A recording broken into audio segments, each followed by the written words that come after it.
Hi everybody, Jenna Morton, Coldwell Banker, Seacoast Advantage. I am here again from my kitchen to make creamy potato soup with you. So just to run through the ingredients, you probably already have all of this on hand.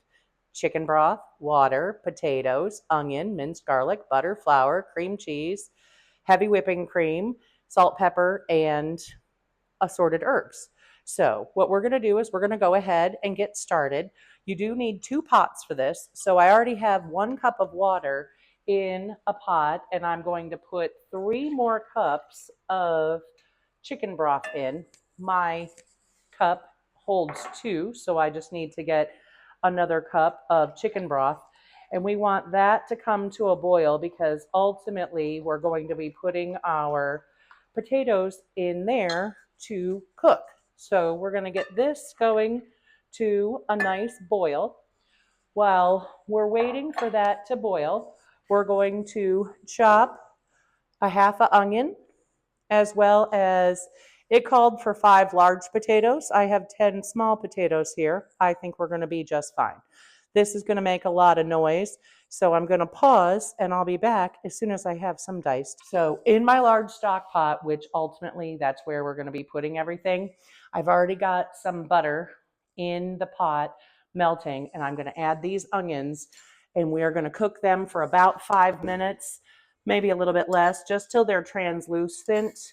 One thing that I like to do, and I'm pretty sure the recipe calls for it, I like to put a little bit of minced garlic in with the onions, just because garlic makes everything taste better.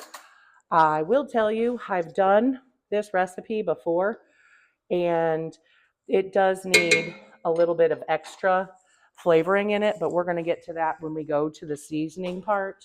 So for now, we've just got minced garlic, our onions, and butter, and we're just going to gently saute this so that we get a nice base to put our chicken broth and potatoes in. Insights 2020. Now we have some diced potatoes.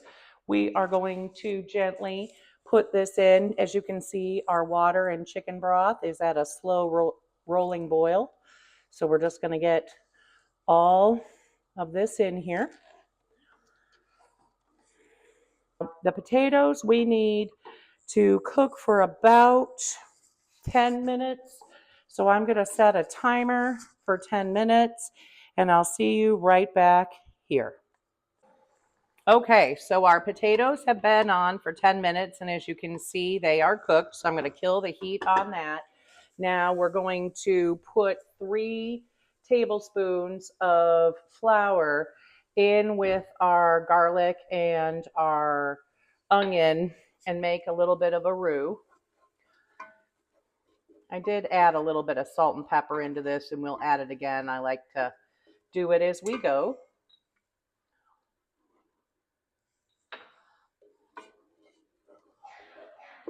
It smells great.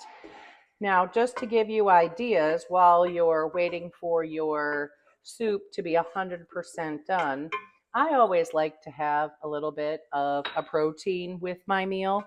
And so as you can see over my left shoulder, I have some delicious bacon, because what doesn't go better with baked potato soup than some yummy bacon that you can crisp up and put on top as a garnish.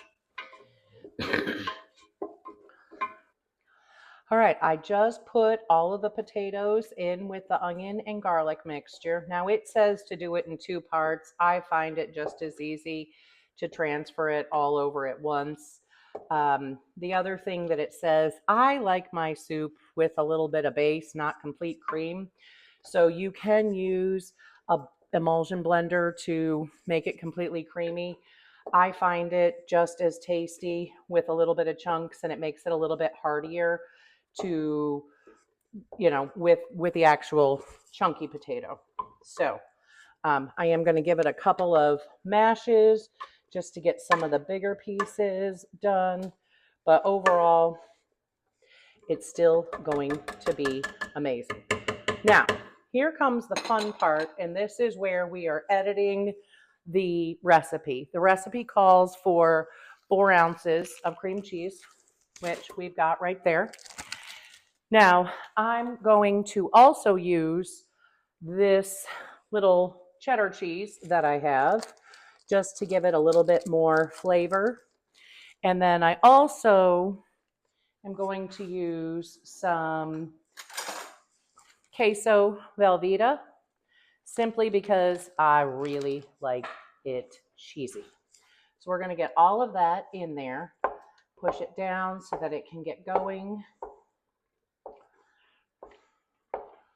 Give it a second to, it'll melt really fast because of course these potatoes are very warm, but now you can see it's getting to be creamy and it doesn't just look like potatoes.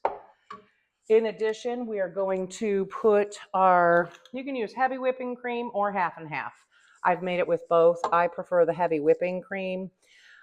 Just again, a little bit nicer flavor on that. And then highly recommend some herbs de Provence.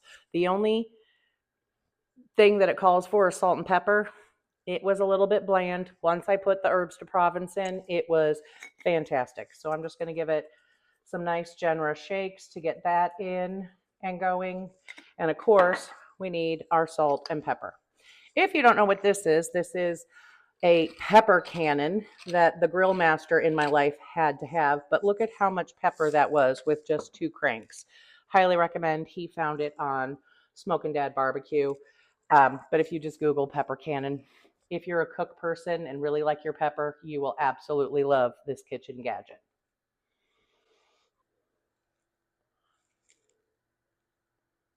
And the moment of truth, I've got my soup with a little bit of bacon, and I'm going in for the first bite. Ooh, it's steaming hot, so be careful when you try it.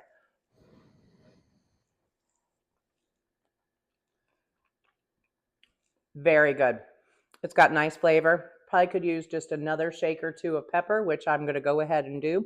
But overall, really easy to make, really fast to make, and it tastes good on this warm or on this cold day. It'll make the insides warm.